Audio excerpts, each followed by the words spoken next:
ele se levantou e lhes disse: se algum de vocês estiver sem pecado, seja o primeiro, repita comigo, primeiro, a atirar a pedra nela.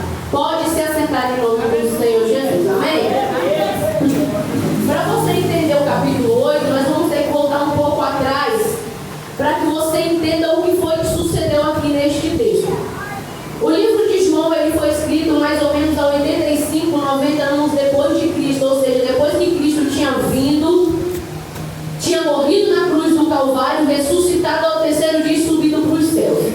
Então João, quando ele começa a escrever esse livro, 90 anos depois aproximadamente, o intuito de João era simplesmente mostrar Cristo como Filho do Deus vivo, como Filho do Todo-Poderoso. E quem era este João? João agora ele fazia parte dos 12 discípulos. E entre os 12 tinha 3 que o Senhor mantinha mais próximo, que era Pedro, Tiago e João, o qual esse também escreveu o livro e intitulou com o seu próprio nome. Por isso, agora que nós vamos chegar no capítulo 1 de João, e vamos observar que ele vai dizer que no princípio era o verbo estava com Deus, e o verbo era Deus. Por que João no capítulo 1 ele começa a escrever assim? Porque o intuito de João era mostrar Cristo como Filho de Deus. Quando João ele fala isso, ele está se referindo ao Gênesis, ao Haja, porque o Haja ele é agora ele é a flexão do verbo haver. Então quando Deus ele diz haja lá no Gênesis, ele está automaticamente incluindo Cristo na criação do mundo. Ou seja, ele diz haja para a criação, e a mesma boca que diz haja para a criação agora vai fazer com que o seu filho desça, tire agora o seu corpo de glória, e agora o seu próprio filho vai dizer o que em João capítulo 3, versículo 16: e Deus amou o mundo de tal maneira que deu seu Filho unigênito, para que todo aquele que nele crê não perecesse, mas tivesse vida eterna. Ou seja, a mesma boca que disse haja deu permissão ao Filho para descer para morrer por mim e por você na cruz do Calvário.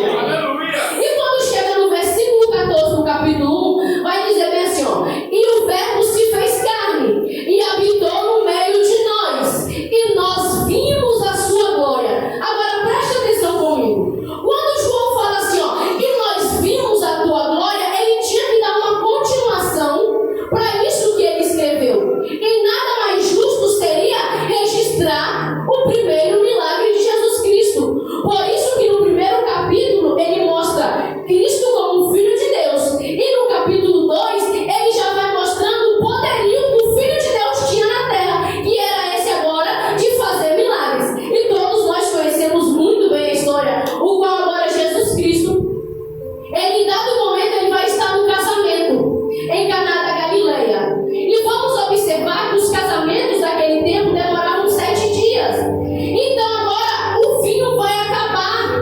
Quando o vinho acaba, Maria, que era mãe de Jesus, chega para Jesus e fala bem assim: olha, acabou o vinho. Quando fala acabou o vinho, Cristo agora vai virar para ela e vai falar bem assim: mulher, que tenho eu contigo? Ainda não é chegada a minha hora. Maria, ela não vai responder nada para Jesus. Pensa que agora Jesus fala que não é chegada a hora. Maria aparentemente finge não ouvir aquilo ali, só que ela ouve muito bem o que Cristo fala. Ela não volta a responder a ele, mas ela chega para o servente e ela vai falar: sabe o quê? Fazei tudo o que ele vos disser. Maria não respondeu a Cristo, mas ela deixou um legado. Seu filho está na droga? Fazei tudo o que ele vos disser. Seu marido está na prostituição? Fazei tudo o que ela vos disser. Fazer tudo o que ele vos disser. Ah, mas a minha filha está rebelde. Fazei tudo o que ele vos disser. Você quer libertação para a tua casa? Fazei tudo o que ele vos disser. O segredo é obedecer. Aleluia. E Maria, ela vai deixar esse legado. E depois do capítulo 2 em diante, nós vamos ver algumas libertações distintas, umas diferentes. da outra. Quando chega no capítulo 4, no versículo 17, nós vamos ver uma libertação um pouco diferente, porque vai ser uma libertação através de um diálogo. Quando chega no capítulo 4, no versículo 17, Cristo agora ele vai ter um encontro com a mulher samaritana. Ele coloca os seus discípulos para ir comprar alimentos, e ele agora, no horário de meio-dia, está sentado no poço, à espera de uma mulher. Agora imagina, eu conjectura comigo, Cristo sentado no poço, esperando essa mulher, e ela vindo em direção ao poço, sabendo que naquele momento ninguém poderia estar lá, porque ela, por ser prostituta, ela tinha um horário reservado só para ela, porque ela não podia ir junto com as outras mulheres. Ela era uma adúltera também. E observe que ela, imagine comigo, ela de longe vindo com um cântaro, e ela olhando e falando, mas senhora, o que aquele homem está fazendo sentado? Até porque, para início de conversa, quem vai no cântaro buscar água são as mulheres e não o homem. O que aquele homem está fazendo ali? Eu creio que ela já vai em direção, já toda ríspida, pronta para dizer bem assim, olha, o negócio é o seguinte, esse horário é eu que tenho que estar aqui, daqui a pouco vão dizer que eu estou ficando até com o senhor. E ela vai. Quando ela chega lá, Jesus olha para ela. Ela olha para Jesus, Jesus diz bem assim, olha, me dá um pouco de água para me beber. Ele começa a puxar a conversa com ela. Ele começa. Aí ela vai olhar para a cara dele bem assim, como pode? Ela ríspida. Sabe por que ela responde ríspido para Jesus? Porque muitas das vezes o nosso pecado nos atrai muita pedrada. E essas pedradas nos faz criar uma capa, uma casca. E às vezes nós nos tornamos ríspidos. E agora ela vai dizer assim, como pode do judeu me pedindo água para beber? Ele olha para ela e dá uma risada. Imagina, olha para ela e fala assim, mulher, se tu soubesse a água que eu tenho para te dar, você não me daria, mais pediria. Essa mulher fica o quê? Curiosa, porque Cristo vai gerar dentro dela curiosidade. Quando ela fica curiosa, eu acho que Cristo, conhecendo a mente dela, viu que gerou curiosidade, ele já pensa o que vai dizer para ela. Ela agora fala assim, então me dá de beber. Ele, com certeza. Mas primeiro, vai em casa. Busca lá o teu esposo. Busca lá o teu marido. Quando fala assim, aquela mulher, imagina o semblante dela se decaindo. Ela vai dizer, ah, meu Senhor, não tenho marido. Cristo olha para ela e diz bem assim, ó, dissestes bem. Sabe por quê? Tiveste 5. E o que você dá agora também não é teu. Imagine agora, você é o vício de Cristo. Só que o que vai me chamar a atenção é que essas palavras causaram mudança na vida daquela mulher. Ela agora começa a dialogar com Cristo e perguntar, onde é que eu tenho que adorar? E aí quando chega no versículo 23 do capítulo 4, o Senhor vai falar bem assim, olha, eis que o Pai está à procura de verdadeiros adoradores, que o adorem em espírito e verdade. Aquela mulher ouve aquela palavra, só que ela não ouve de qualquer forma não. Aquela palavra penetra no coração daquela mulher e ela entende que Cristo agora é um profeta também. E aquilo ali imediatamente vai causar mudança na vida daquela mulher. Pense aí, aquela mulher chega naquele posto, uma adúltera, uma prostituta, e sai de lá proclamando a palavra de Deus, porque agora ela entende, não interessa quem eu fui, interessa quem eu vou ser a partir de agora.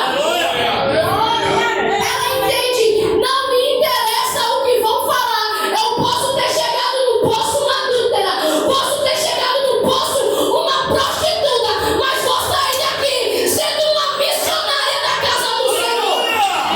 E sabe o que vai acontecer? Para quem ela prega, dos samaritanos, o povo começa a crer e começa a ir atrás de quem? De Jesus Cristo. Com isso aí, observe, os escribas e os fariseus já começam a ficar de olho em Jesus. Para vocês entenderem o capítulo 8. Quando Cristo faz isso, o samaritano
ele vai dando uma de coitadinho, porque ele era paralítico, né? Você já ficaria com dó só de você olhar. Mas você vai entender por que você não deve ter dó dele. Ele é Jesus.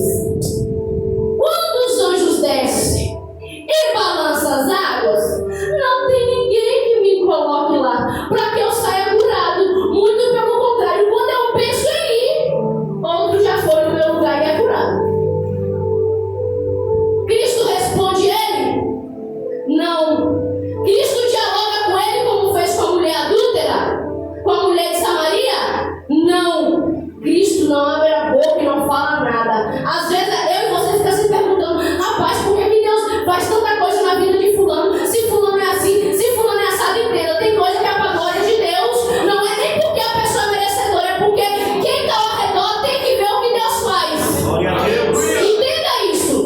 Aleluia. Então agora, Cristo não fala mais nada que aquele homem já falou para assim: levanta, toma a tua caminhada. E imediatamente Cristo vai sair do lugar. A palavra diz, depois você pode ler quando chegar em casa, que Cristo vai sair do lugar. Aquele homem sai dali andando melhor do que eu e você. E o que vai me chamar a atenção é que depois do versículo 14, observe isso aqui. Quem vai estar no templo? O paralítico, coitadinho, que estava lá choramingando as pitangas para Cristo, sendo que Cristo, quando estava no céu, já tinha visto que ele estava ali há 38 anos, esperando o balanço das águas. Cristo vai encontrar agora com esse paralítico no templo. Aí você vai entender por que você não pode ter dó dele. Cristo, eu imagino, conjectura comigo, Cristo olhando para ele andando dentro do templo, bonitão, porque agora as pernas estavam consertadas.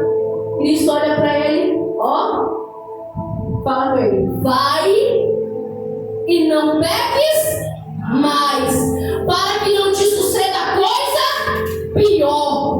Você está entendendo? Que o motivo daquele homem estar paralítico era porque ele tinha pecado anteriormente, e diferente da mulher samaritana, ele não reconheceu, muito pelo contrário, ficou dando uma coitadinha para Jesus, achando que Jesus não conhecia ele. Então, quando Jesus encontra com ele, que ele tem a oportunidade, ele fala: vai, não peques mais, para que não te suceda coisas pior. Sabe por que Provérbios vai dizer que há caminho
palavra, aonde eu li.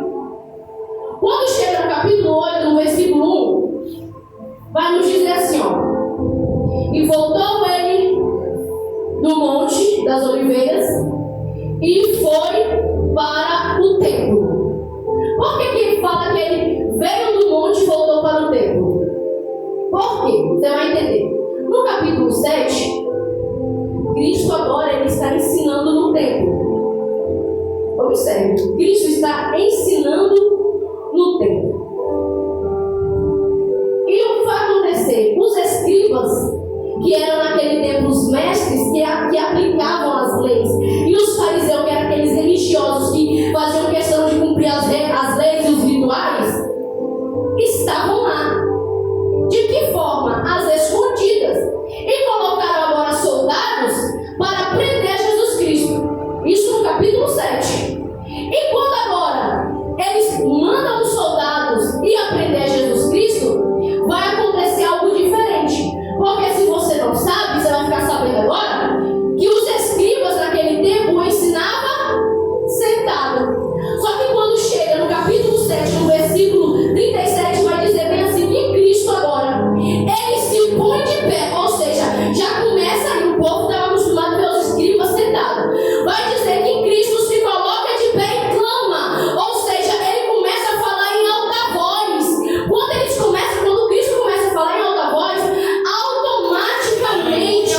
automaticamente os soldados já tomam aquele choque de realidade, porque eles começam a pensar, olha, os escribas ensinam sentado, por que ele agora se levanta e começa a gritar? E ele começa a dizer bem assim, ó, se alguém tem sede, venha a mim e beba. Quem crê em mim, como diz as escrituras, no seu interior vão fluir rios de águas vivas. Ou seja, Cristo, quando ele se levanta, ele vai dizer bem assim, olha, se você não crê em mim, você não vai ter água viva fluindo dentro de você. E quem é água viva? É Jesus Cristo de Nazaré, é o Espírito Santo do Senhor Jesus Cristo. Então quando ele fala assim, aqueles soldados ficam atônitos. E eles vão para os escribas falando, sabe o quê? Eu nunca vi homem algum falar tal coisa. E os escribas ficam, pensa, doido de raiva. Por quê? Porque eles queriam que prendessem a Jesus, mas eles não puderam prender a Jesus, porque os soldados, algo que o Senhor falou, gerou algo dentro daqueles soldados. É como eu visse agora Jesus Cristo levantando e falando, olha, quem crê em mim, águas vivas fluirão de dentro. É como se eu visse agora virtude, poder saindo de Cristo e impactando aqueles homens naquele dia. E aí o que vai acontecer? Nicodemos, que fazia parte do povo, que eram os mestres, virou e falou bem assim, olha, uns que estavam ali junto com ele, vocês também estão cientes. Para prender a ele, nós vamos ter que deixar ele falar, porque não podemos prender ninguém sem antes ouvi-lo. E agora acaba a pregação de Jesus Cristo, acaba a tentação de prender, cada um vai para sua casa e Jesus vai para o monte. Foi para o monte fazer o que? Orar. Aí nós entramos no capítulo 8, onde fala que Cristo agora volta do Monte das Oliveiras e volta para o templo. Já quero falar uma coisa para você nesta noite. Jesus ele foi para o templo para ensinar. Você quer ensinar, seja no seu trabalho, na sua casa, na igreja, onde quer que seja. Primeiro ore, primeiro vai ter comunhão com o Espírito Santo. Não tem como ensinar se você não tem comunhão com o Espírito Santo. Bem-aventurado é o pastor que está colocando toda a igreja para orar, porque depois da oração vem revelação. Se tem revelação do Espírito Santo, tem ensinamento. Bem-aventurados. Aleluias. E agora quando chega no capítulo 8, depois que isso acontece, Cristo estava sentado no templo ensinando. E agora eles vão armar algo muito mal armado. Eles não sabiam nem armar as coisas para poder fazer, o errado. Eram leigos.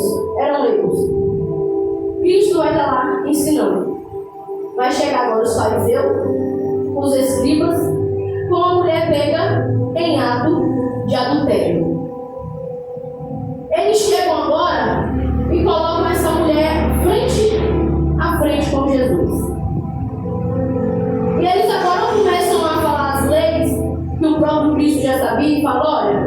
Essa mulher aqui foi pega em ato de adultério. Pela lei, ela deveria ser apedrejada. Mas o Senhor o que me diz?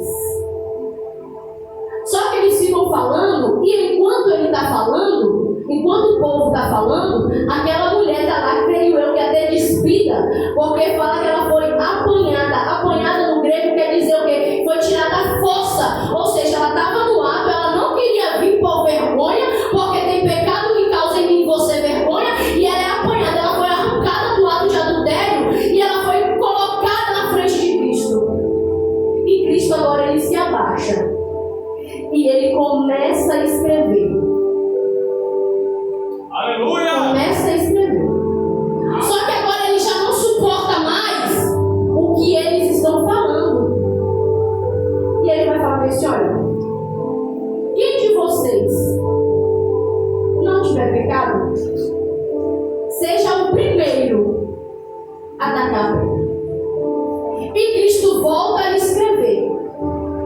Quando Cristo volta a escrever, aí nós que gostamos de estudar a Bíblia e nós vamos aprendendo cada dia mais, abram nossas Bíblias em Jeremias 17:13. Olha o que vai dizer, porque às vezes nós nos perguntamos o que é que Cristo estava escrevendo no chão naquele dia, e a própria palavra revela a palavra. É a palavra revelando a própria palavra, é um negócio lindo.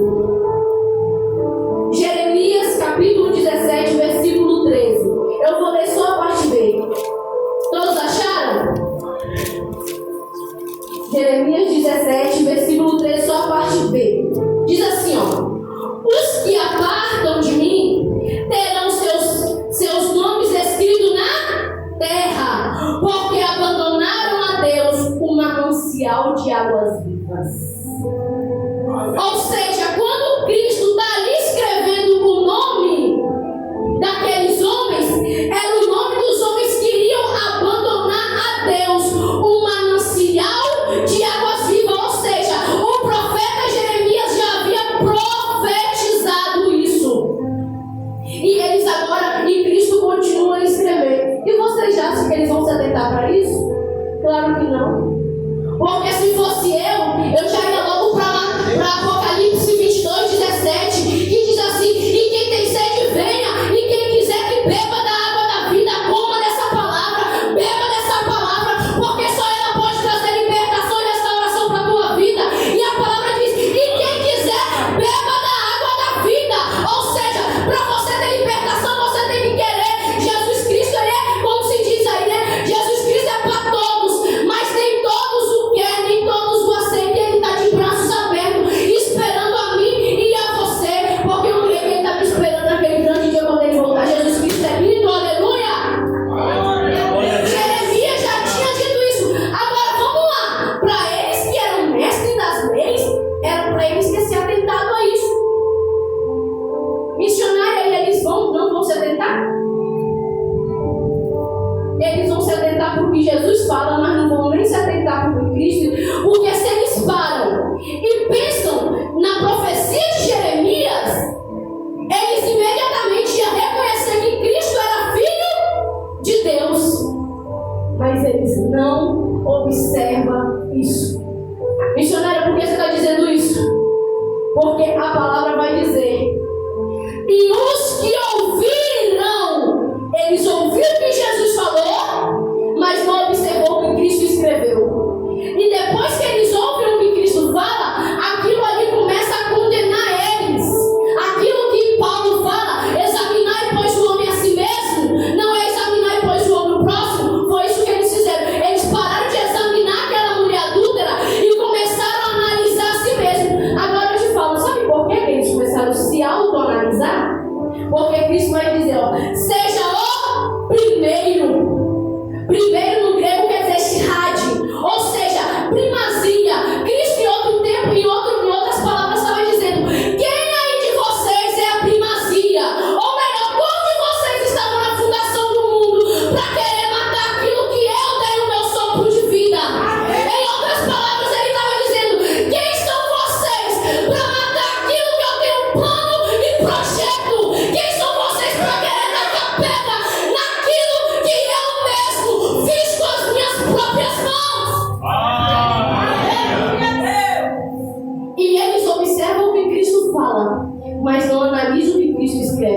Por isso que eles ficam perdidos o tempo todo. E lá, muitos não acreditam que Cristo já voltou. Então, quando Cristo fala isso, eles já entenderam que era esse primeiro. Ele está querendo dizer que nós não somos, mas não somos Deus. Então, como é que a gente vai julgar? Eles começam, soltar as pedras e vai saindo dos anciãos para os mais novos. Por quê? Os anciões tinham que sair primeiro. Era uma ordem. Se os anciões tacassem pedra, os mais novos também tacassem pedra. Isso iriam também tacar pedra. Já quero te ensinar uma coisa. Nós que somos mais velhos temos que ser exemplo para os mais novos. Porque se nós tacamos pedra, o mais novo vai fazer o quê? Tacar pedra também. Se nós adorar, o mais novo vai fazer o quê? Adorar também. Se a gente xinga, o mais novo vai fazer o quê? Xingar também. Ou seja, nós somos exemplos. Aleluia. E agora sai todo mundo. Cristo fica com aquela mulher. Creio que ela muito envergonhada. Me prepara um louvor em nome de Jesus. Creio que aquela mulher muito envergonhada, sem roupa. Talvez naquele momento ali já tinha dado até um pano para ela tampar as suas vergonhas. E Cristo vai olhar para aquela mulher e vai falar bem assim: cadê os teus acusadores? Pensa, entende isso aqui. Ela chegou num cenário, entende? Ela chegou naquele cenário como adúltera e saiu de lá reconhecendo que Cristo era Senhor. Não, você não entendeu, vou falar de novo. Ela chegou ali uma adúltera, mas saiu de lá reconhecendo que Cristo é o Senhor. Não importa de que forma você veio, o importante é da forma que você vai sair daqui nessa noite. Você pode ter chegado aqui esbagaçado, pode ter chegado aqui como eu cheguei quando eu aceitei Jesus, ter fumado até maconha para poder aceitar Jesus, mas não importa como eu cheguei, o importante é que eu saí de lá salva e liberta, cheia de promessas sobre a minha vida. Aquela mulher vai chegar como adúltera, mas ela vai sair de lá como o quê? Como serva, porque na mesma hora ela vai falar: meu Senhor, aleluia. Não tem nenhum. Cristo vai virar para ela e vai dizer: olha, se eles não te condenam, nem eu. Ela vai virar para ele e vai falar para eles: vai, e não, para ele vai dizer assim: vai, e não peques mais. E detalhe, para levar ela, tinha que ter levado um homem que estava por ali em adultério. E eles não levaram, porque a lei em Levítico 20 deve dizer que o homem teria que estar junto. Simplesmente o que eles queriam era prender a Cristo, e eles não conseguiram. E agora Cristo vai falar com ela: olha, vai e não peques mais. Sabe o que Cristo está nos ensinando nesta noite? Porque todo mundo acha que o pecado é só adultério, pecado é só fornicação, pecado só é pecado quando é um missionário que peca, quando é um presbítero, quando é um diácono, quando é um pastor que peca. As outras coisas não é pecado. Eu quero te dizer uma coisa: Cristo, ele deixa bem claro, João vai escrever, que todos nós pecamos, e aquele que diz que não peca é mentiroso, já está cometendo um ato do pecado, porque a mentira é do diabo, porque o diabo é o pai da mentira. Mas Cristo estava dizendo para ela: olha, esse pecado não cometa mais. Sabe o que Deus está dizendo para mim e para você nesta noite? Muda, como o pastor disse aqui, nós pecamos todo dia, mas todo dia nós temos a oportunidade de nos examinar e ver onde é que nós estamos falhando. E por hora ou outra, muitas das vezes nós não nos examinamos, mas queremos examinar a vida do próximo, a vida do vizinho, a vida dos pastores, dos obreiros, mas não examinamos a nós mesmos. E Cristo estava dizendo para aquela mulher: olha, vai e não cometa mais esse mesmo erro. Cristo está dizendo nesta noite: se examina e para de cometer isso aí que você comete todo dia, achando que é brincadeira, que você pode ser morto, ser paralítico. Aí você fala: está repreendido. Quando eu digo paralítico, eu não estou falando as pernas não, porque tem gente que está bem por fora, mas por dentro está todo podre, paralítico, ressequido por causa do pecado. O que eu estou dizendo é por dentro. E outra coisa, e muitos terminam na morte mesmo. Porque todo pecado tem a sua consequência. Pode vir em nome de Jesus. Todo pecado tem uma consequência. Só que eu também quero te dizer algo. Cristo, ele te ama. Cristo, ele te ama. Amém. Cristo, ele ama a mim e Ele ama você. E Ele não quer saber de que forma que você entrou. Ele quer saber de que forma você vai sair daqui nesta noite. Porque quem tem sede, venha. E quem quiser, tome de graça da água da vida. E essa água é Jesus Cristo de Nazaré. Seu interior, seu eu dizendo que já acabou. Eu sei que é bem difícil de acreditar quando tudo ao teu redor diz que é melhor parar. Palavras jogadas ao vento só aumentou a dor e o teu sofrimento. Mas hoje Deus tem algo para lhe dizer. Não temas, filha, eu vim te socorrer. Na tua casa Ele vai chegar com restituição. O celeiro vazio vai ter multiplicação. E o teu casamento não vai acabar, porque hoje o teu Deus vai restaurar. Hoje Deus vai visitar a sua casa e Ele vai entrar para fazer morada. Hoje o que Deus vai fazer, o homem natural não vai compreender. Hoje Deus vai desfazer a maldição e dentro do teu lar vai ter restauração. Hoje o que Deus vai fazer, milagre na tua casa acontecer.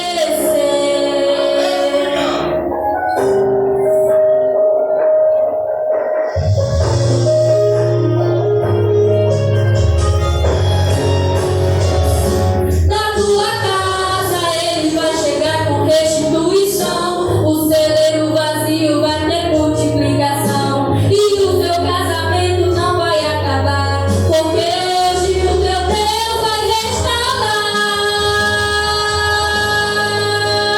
Hoje Deus vai visitar a sua casa e Ele vai chegar para fazer morada. Hoje o que Deus vai fazer, o homem natural não vai compreender. Hoje Deus vai desfazer a maldição e dentro do teu lar vai ter restauração. Hoje o que Deus vai fazer, milagre na tua casa acontecer.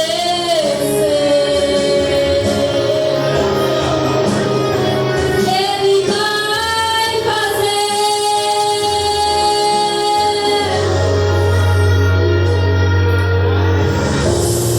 Deus vai fazer, Deus vai fazer, milagre acontecer. Deus vai fazer, Deus vai fazer, milagre acontecer. Deus vai fazer,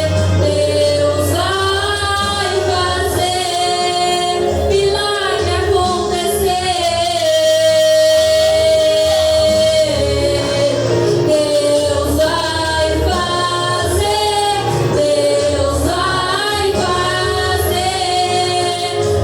milagre acontecer. Deus vai fazer, Deus vai fazer, milagre acontecer. Hoje Deus vai visitar a sua casa e Ele vai entrar para fazer morada. Hoje o que Deus vai fazer, o homem natural não vai compreender. Hoje Deus vai desfazer a maldição e dentro do seu lar vai ter restauração. Hoje o que Deus vai fazer, milagre na tua casa acontecer.